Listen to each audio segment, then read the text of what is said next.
Hey! In front of me is TCL Tab 10L, and today I would like to show you how you can rename this tablet. Firstly, go into Settings and tap on Connected Devices.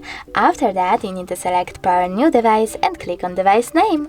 Then type in wherever you wish to. I will go with maybe Castiel. And then save your changes by choosing Rename. As you can see, after that, name of my device has changed. Thanks so much for watching. If you enjoyed this video, don't forget to smash that like button, comment and subscribe. Bye!